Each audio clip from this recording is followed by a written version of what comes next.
இந்த காலமான காலத்தில்ப்பா யாரும் பெரியவங்க புத்தி சொல்லி கேட்டு வாழ்கிற காலம் இல்லை. இப்போ உள்ள காலமெல்லாம் செல்ஃபோனை பார்த்து குழம்பு வைக்கிறது எப்படி, சமைக்கிறது எப்படி, அம்மானு கூப்பிட்றது எப்படி, அப்பான்னு கூப்பிட்றது எப்படி, எல்லாமே செல்ஃபோனில் அது அந்த கூகுளில் வாய்ஸ் பேசினா எல்லாமே வரும்.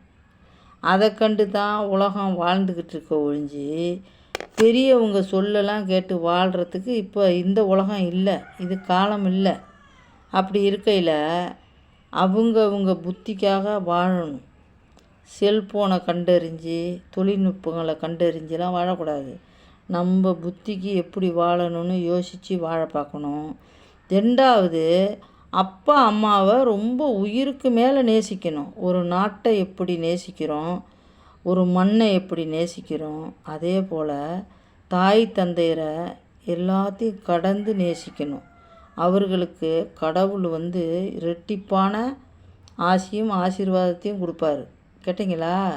நான் அப்படித்தான் எங்கள் அப்பா அம்மாவை இலங்கையிலேருந்து இந்தியாவுக்கு என்னை கூட்டிகிட்டு வந்தாங்க. 9 வயசில் கூட்டிகிட்டு வந்தாங்க. இங்கே அவங்களுக்குன்னு யாரும் இல்லை, எனக்குன்னு யாரும் இல்லை. அவங்கள விட்டா எனக்கு ஆள் இல்லை, என்னை விட்டா அவங்களுக்கு ஆள் இல்லை. எங்கள் அப்பா அம்மாவை உன்னதமாக பார்த்து உன்னதமாக கவனித்து, எங்கள் அம்மா இறக்கும்போது 73 வயசு, எங்கள் அப்பா இறக்கும்போது 85 வயசு. கேட்டிங்களா?